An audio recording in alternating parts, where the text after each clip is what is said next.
کی جو بہترین جو حفاظت میں موجود فوجی اڈہ ہے کویت میں بورنگ ایئر بیس، اس کو کس طریقے سے ایران نے تباہ کر دیا، الوداعد ایئر بیس پر ریڈارز کو کیسے اڑا دیا، یہ پہلیاں تھیں۔ اس سے پہلے یہ پہلیاں تھیں کہ آبنائے ہرمز کا قبضہ کس طریقے سے برقرار رکھا ہوا ہے، اتنا سکسیسفلی ایران جو ہے وہ کس طریقے سے امریکی فوجی اڈوں کو نشانہ بنا رہا ہے۔ ارد اور دمونا جہاں پر اسرائیل کے جو ان کا نیوکلیئر آرسنل موجود ہے، اس کو کس طریقے سے ایران نے جو ہے وہ سکسیسفلی ٹارگٹ کر دیا۔ تو ابھی تک تو یہ پہیلیاں تھیں، لیکن ہر پہیلی کے بعد ایک نئی پہیلی نکل کر سامنے آ رہی ہے۔ سب سے پہلے تو دیکھیں کہ ڈونلڈ ٹرمپ نے دعویٰ کیا کیا۔ ڈونلڈ ٹرمپ نے ٹروتھ سوشل کے اوپر ایک پوسٹ کیا، اور ٹروتھ سوشل پر جو ڈونلڈ ٹرمپ نے لکھا وہ دیکھتے ہی دیکھتے دنیا کی سب سے بڑی خبر بن گیا۔ ڈونلڈ ٹرمپ نے ٹروتھ سوشل کے اوپر کیا لکھا؟ اس نے لکھا کہ the USA has total control over the Strait of Hormuz۔ اچھا، ایسا نہیں ہے کہ ڈونلڈ ٹرمپ نے اس سے پہلے اس قسم کی بات نہیں کی، لیکن 13 اگست اور 12 اگست کی درمیانی رات یہ بات کرنا اور اس سے پہلے یہ بات کرنا، ان دونوں میں فرق ہے۔ مختلف مواقعوں سے یہ جنگ گزری ہے، اور ڈونلڈ ٹرمپ جو ہے وہ اس سٹیج پر آ کر، جہاں پر ڈونلڈ ٹرمپ یہ دعویٰ کر رہے ہیں، اس کی ایک خاص جو ہے وہ معنی ہے۔ اور ڈونلڈ ٹرمپ نے کیا کہا؟ ڈونلڈ ٹرمپ نے کہا کہ امریکہ کا مکمل کنٹرول آبنائے ہرمز پر موجود ہے۔ پھر آگے کہا I think we will keep it، کہ میرا خیال ہے کہ آبنائے ہرمز کو ہم رکھ لیں گے، یعنی کہ ہمارا قبضہ جو ہے وہ رہے گا، ہم اس کو ایڈمنسٹر کریں گے، یہاں سے گزرنے والے جہاز ہماری مرضی سے جائیں گے، ہماری مرضی سے آئیں گے، کوئی فیس وصول کرنی ہے تو ہم وصول کریں گے، یعنی قبضہ جو ہے وہ آبنائے ہرمز کا ہمارے پاس رہے گا۔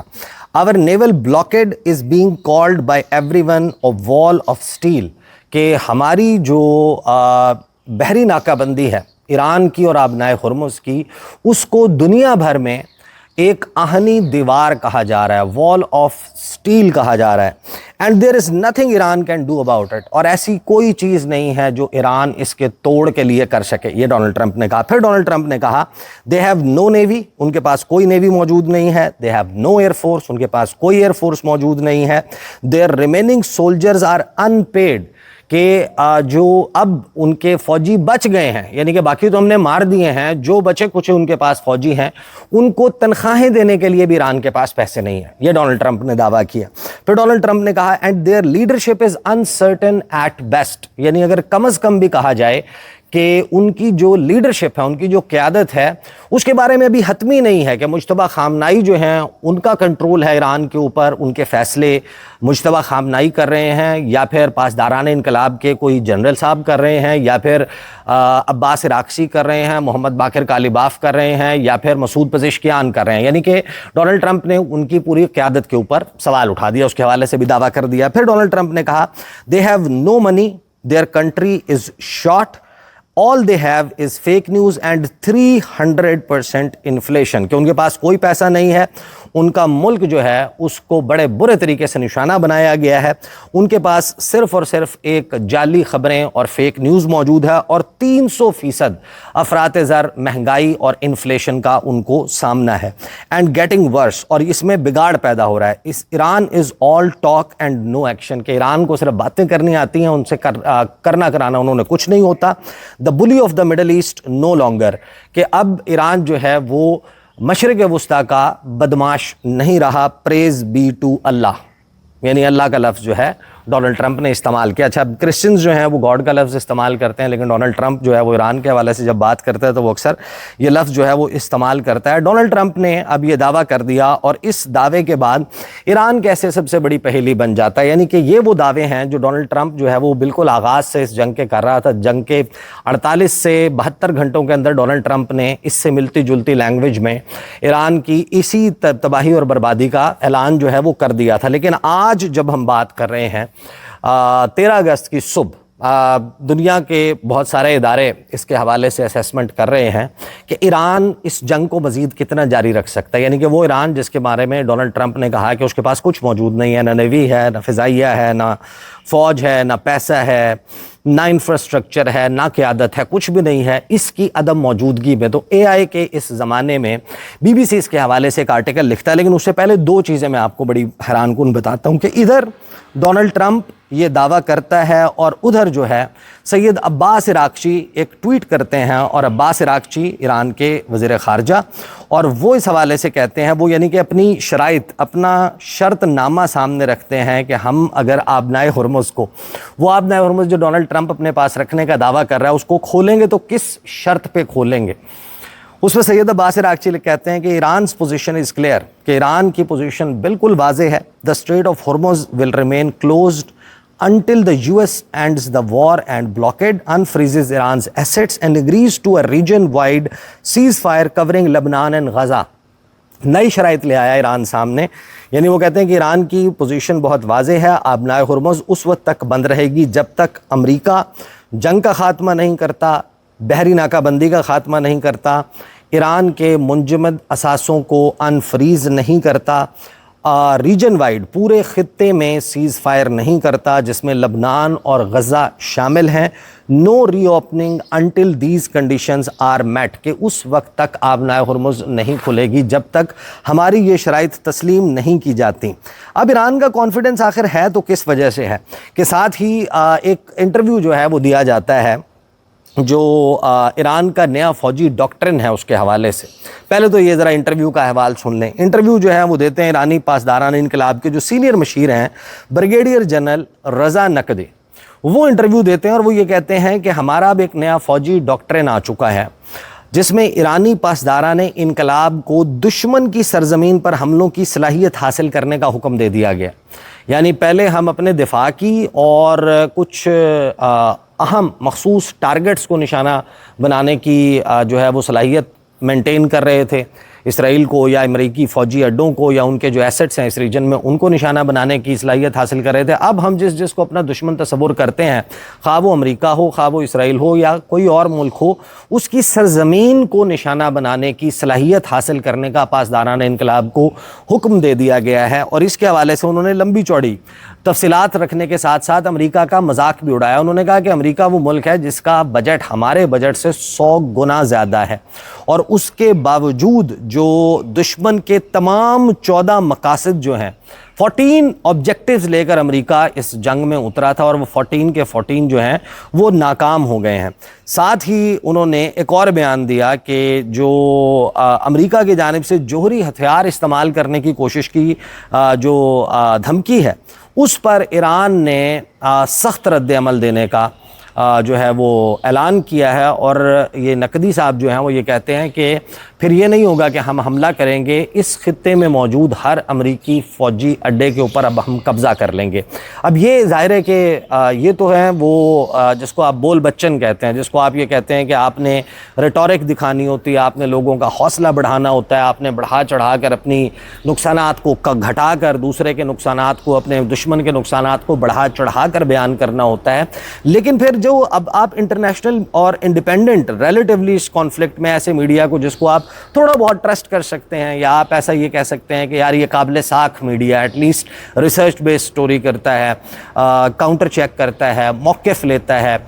جو صحافتی ضابطے ہیں کم از کم ان کو بڑی حد تک فالو کرتا ہے۔ بی بی سی جو ہے وہ ایک آرٹیکل شائع کرتا ہے، اور اس میں سب سے بڑا سوال، یعنی ڈونلڈ ٹرمپ کے اس دعوے کے بعد ایران کے حوالے سے جو سب سے بڑا سوال رکھا جاتا ہے اور پہیلی جس کو بوجھنے کی کوشش کی جاتی ہے، وہ آرٹیکل کا ٹائٹل ہے کہ جنگ طول پکڑتی گئی تو ایران کے لیے سب سے خطرناک محاذ کون سا ہوگا۔ اب ٹائٹل تو اس کا یہ ہے، لیکن اس میں لکھا کیا گیا ہے؟ اس میں لکھا گیا ہے کہ جنگ شروع ہوئے 7 ماہ گزر جانے اور ملکی معیشت اور بنیادی انفراسٹرکچر پر شدید دباؤ کے باوجود ایسا لگتا ہے کہ ایران کی قیادت اب بھی اس تنازع کو جلد ختم کرنے کے لیے بےتاب نہیں ہے۔ یعنی ایران کو، وہ ایران جو ڈونلڈ ٹرمپ کے مطابق بالکل ختم ہو چکا ہے، ڈیسیمیٹڈ،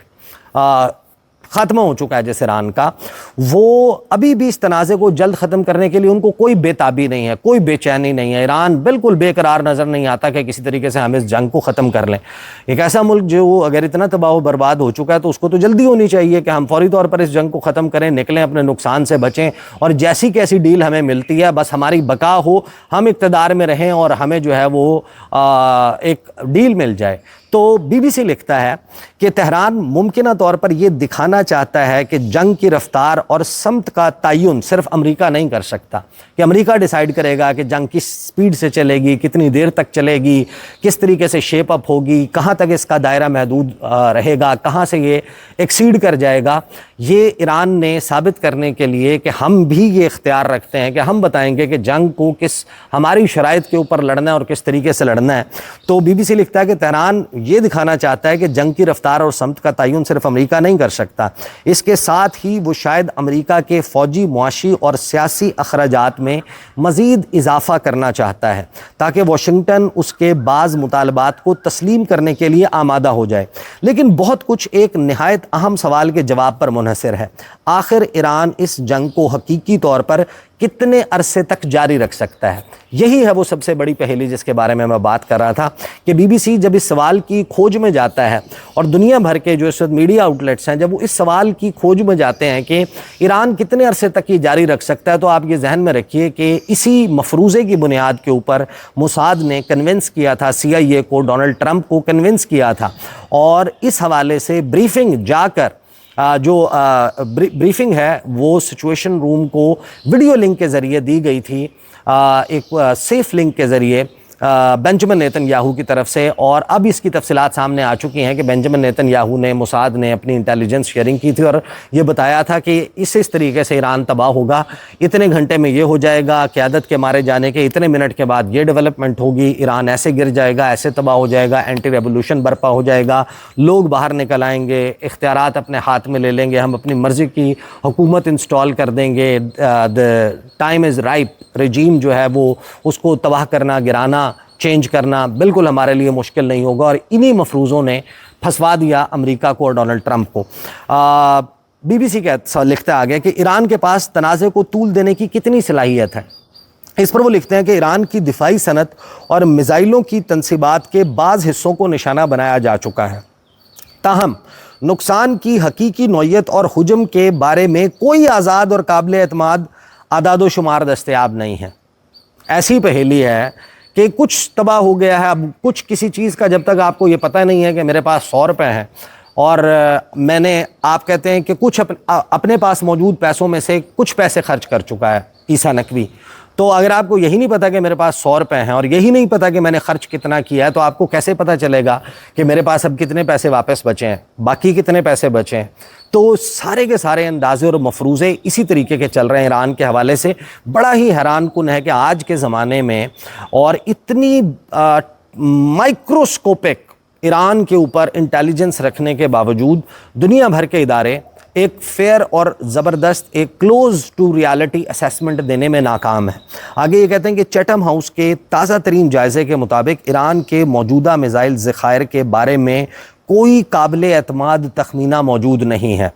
وقت گزرنے کے ساتھ ایران کی جانب سے بیلسٹک میزائلوں کے بڑے حملوں کی شدت اور حجم میں کمی دیکھی گئی ہے, تاہم جنگ جاری رکھنے کی صلاحیت کا اندازہ صرف میزائلوں کی تعداد سے نہیں لگایا جا سکتا. ڈرونز اور کروز میزائل نسبتاً آسانی اور کم وقت میں تیار کیے جا سکتے ہیں, جبکہ اب تک مارے جانے والے متعدد فوجی کمانڈرز کی جگہ نئے افراد تعینات کر دیے گئے ہیں. اس کے علاوہ ایران کا فوجی کمانڈ اور کنٹرول کا انفراسٹرکچر بھی مجموعی طور پر برقرار دکھائی دیتا ہے. جارج واشنگٹن یونیورسٹی میں بین الاقوامی تعلقات کے لیکچرر محمد غائدی نے BBC فارسی سے گفتگو کرتے ہوئے کہا, ایران غالباً طویل عرصے تک میزائل حملے کرنے کی اپنی صلاحیت برقرار رکھ سکتا ہے, تاہم ان کی شدت پہلے کے مقابلے میں کم ہو سکتی ہے. یہ بھی صرف اندازے ہیں. اس کے باوجود وہ آبنائے ہرمز میں خلل ڈالنے کی صلاحیت رکھتا ہے. اس کے آگے جو ہے وہ BBC لکھتا ہے کہ ایرانی فیصلہ سازوں کا یہ بھی ماننا ہے کہ ایک طویل جنگ امریکہ کے لیے بھی نقصان دہ ثابت ہو سکتی ہے. ایرانی میزائلوں اور ڈرونز کو روکنے کے لیے امریکہ نے اپنے دفاعی ذخائر کا ایک حصہ استعمال کیا ہے اور بعض امریکی جائزوں میں خبردار کیا گیا ہے کہ ان ہتھیاروں کی تیزی سے دوبارہ فراہمی آسان نہیں ہوگی. محمد غائدی کے مطابق تیل کی قیمتوں پر جنگ کے اثرات اور امریکہ کی داخلی سیاسی صورتحال نے تہران میں یہ امید پیدا کی ہے کہ وہ واشنگٹن کو اپنے بعض مطالبات تسلیم کرنے پر مجبور کر سکتا ہے. امریکی داخلی سیاست کے تناظر میں صدر ڈونلڈ ٹرمپ کو اب بھی ریپبلکن ووٹروں کی نسبتاً مضبوط حمایت حاصل ہے, تاہم مختلف جائزوں اور عوامی سرویز سے یہ بھی ظاہر ہوتا ہے کہ بہت سے امریکی شہری اس تنازع سے ناخوش ہیں اور انہیں یہ تشویش لاحق ہے کہ ٹرمپ اب تک اپنے جنگی اہداف حاصل کرنے میں کامیاب نہیں ہو سکے ہیں۔ اگر تہران کا یہ اندازہ درست ہے تو اس کا مقصد صرف امریکہ کو فوجی میدان میں شکست دینا نہیں ہے، اس کے برعکس ایک طویل اور زیادہ مہنگی جنگ خود امریکہ پر دباؤ ڈالنے کا ایک ذریعہ بن سکتی ہے۔ فی الحال ایسا کوئی واضح اشارہ نہیں ملتا کہ صرف فوجی صلاحیتوں میں کمی یا عسکری پیچیدگیاں ہی ایران کو جنگ روکنے پر مجبور کر دیں گی۔ پھر آگے بی بی سی نے لکھا کہ ایران کی معیشت کب تک دباؤ برداشت کر سکتی ہے، یہ بھی ایک معمہ ہے۔ اس کے اوپر بھی، اس پہیلی کے اوپر بھی انہوں نے غور و خوض کرنے کی کوشش کی اور اس کا بھی ڈیفینیٹ آنسر موجود نہیں ہے۔ جنگ شروع ہونے سے پہلے ہی ایران کو شدید مہنگائی، سرمایہ کاری میں کمی، مقامی کرنسی کی قدر میں مسلسل کمی اور مختلف اقتصادی مسائل کا سامنا تھا۔ یہ تو سب کو معلوم ہے، 47 سال سے ایران کی معاشی ناکہ بندی کی گئی تھی۔ ایران فیٹف کی بلیک لسٹ میں ہے۔ ایران جو ہے وہ دنیا بھر سے آزادانہ تجارت نہیں کر سکتا، گورنمنٹ ٹو گورنمنٹ جو ہے ان کے معاہدے نہیں ہو سکتے، تیل وہ عالمی منڈی میں جو ریٹ ہے اس کے مطابق نہیں بیچ سکتا، کوئی اس سے خرید لے تو اس کے اوپر پابندیاں لگ جاتی ہیں، کوئی اس کے ساتھ بزنس کر لے تو اس کے اوپر انٹرنیشنل بینکنگ چینل جو ہیں وہ بند کر دیے جاتے ہیں، اس کے اوپر امریکہ کی طرف سے پابندیاں لگ جاتی ہیں، اس کے اوپر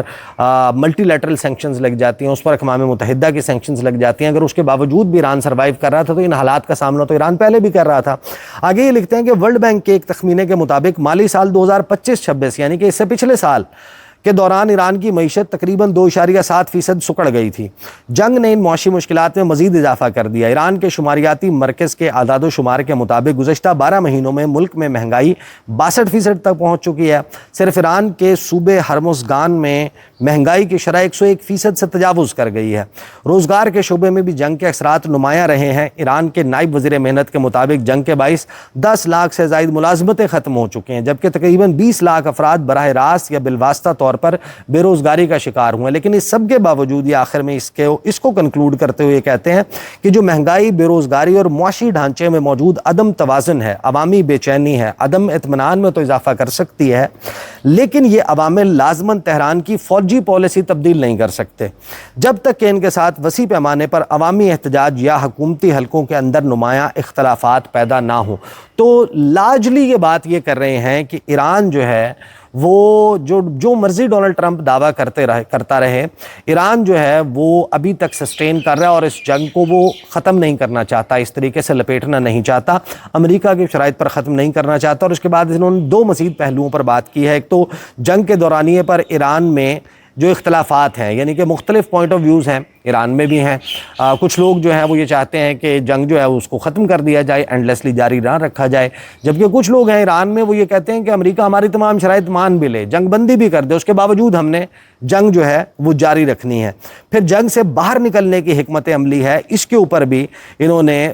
جو گفتگو کی ہے وہ لگ بھگ یہی ہے کہ ایران جو ہے اس کو جلدی نہیں ہے اس جنگ سے باہر نکلنے کی، ڈونلڈ ٹرمپ اس جنگ سے باہر نکلنا چاہتا ہے اور پورا ویسٹرن میڈیا اس کے اوپر بات کر رہا ہے کہ ڈونلڈ ٹرمپ انتظامیہ کے پاس، امریکہ بہادر کے پاس اس جنگ سے نکلنے کی کوئی اسٹریٹجی نہیں ہے۔ تو ڈونلڈ ٹرمپ جو بھی دعویٰ کرے اس کے چند گھنٹے کے اندر ہونے والی جو ڈیولپمنٹس ہیں وہ ہمیں بتا رہی ہیں کہ 13 اگست کی صبح جمعرات کے دن تک، اس کے آغاز تک ایران جو ہے وہ ایک ایسی پہیلی ہے جس کا جواب ابھی تک کسی کے پاس موجود نہیں ہے۔ These are the details. اگلی ویڈیو میں ملاقات ہوگی، اجازت دیجیے، اللہ حافظ۔